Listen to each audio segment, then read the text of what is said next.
Bienvenue, c'est l'heure du Flash Info. Merci à tous d'être sur RTI 1. Nous sommes le 31 décembre 2018. Dans tout juste quelques heures, nous passons à la nouvelle année. Et comme il est de coutume, le chef de l'État, le président Alassane Ouattara, s'adresse à la nation ivoirienne ce soir. Ce sera dans le journal de 20 h.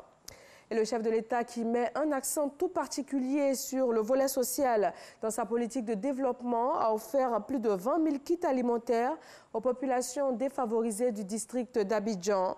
Le président Alassane Ouattara souhaite permettre à ces personnes démunies de passer de bonnes fêtes de fin d'année. Entrer dans la nouvelle année en beauté passe par des soins tout particuliers pour la gente féminine. Le réveillon de la Saint-Sylvestre se prépare. Les salons de beauté et les ateliers de couture ne désemplissent pas. Les femmes ne négligent aucun détail pour l'occasion.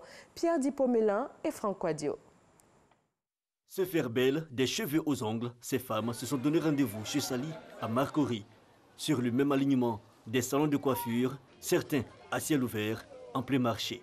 Je vais me rendre belle pour la fête et j'attends 30 à 35 minutes.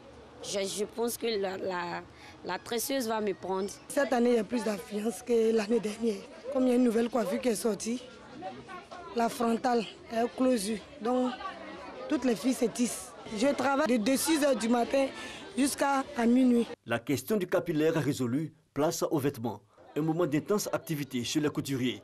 Il faut faire vite pour respecter les délais. Et là, ce n'est pas gagné. L'engouement hier, vous voyez, tout le monde est là, le personnel est là, la clientèle est là, la sécurité, tout le monde est là. Et on fait avec. On essaie de respecter un peu le rendez-vous. On va essayer. Ce n'est pas toujours facile, mais on fait avec. Si le commerce est florissant pour les coiffeurs, coiffeuses et couturiers, cette vendeuse de sac à main se tourne les pouces. Chez elle, ce n'est pas encore la bousculade. À peine à compte-gouttes qu'on voit les gens. Les gens préfèrent arranger la tête. Et puis, quand la tête brûle, tout le reste va avec un bon maquillage. Même si l'habit est vieux, ça passe. Mais en tout cas, cette année, ce n'est pas pour nous, on ne sent pas. Les emplettes n'empêchent, chacun les fait à son rythme. Gertrude a fait le tour des boutiques, place maintenant aux victuailles. Je suis allée faire mes achats, acheter des robes et des chaussures pour les fêtes de fin d'année. C'est plus abordable et puis il y a de nouvelles arrivages. Le réveillon de la Saint-Sylvestre, où la porte d'entrée dans la nouvelle année est célébrée dans le monde, une fête qui s'accommode de toutes les coquetteries. Dans le domaine de la défense et de la sécurité, le nouveau chef d'état-major général des armées a été installé dans ses nouvelles fonctions.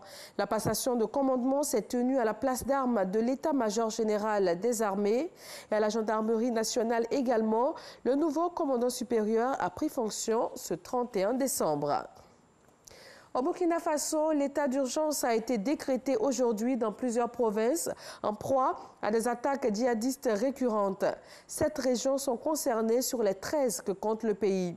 Ces mesures font suite à une rencontre avec la hiérarchie militaire convoquée au lendemain de la mort de 10 gendarmes dans une embuscade à Toeni, une localité située au nord-ouest de Ouagadougou. Un conseil des ministres extraordinaire sur la situation sécuritaire s'est tenu. Après le triple scrutin de dimanche en République démocratique du Congo, l'heure est au dépouillement. La commission électorale doit annoncer les résultats provisoires le 6 janvier au plus tard. Si l'affluence a été forte pour ces élections présidentielles, législatives et provinciales, des contestations se font aussi entendre sur la régularité des scrutins, notamment l'ouverture tardive, la suppression de nombreux bureaux de vote, des pannes des machines à voter ou encore des noms d'électeurs absents des listes électorale. Et c'est tout pour ce Flash Info. On se retrouve avec grand plaisir à 20 h pour le dernier journal de l'an. À tout à l'heure.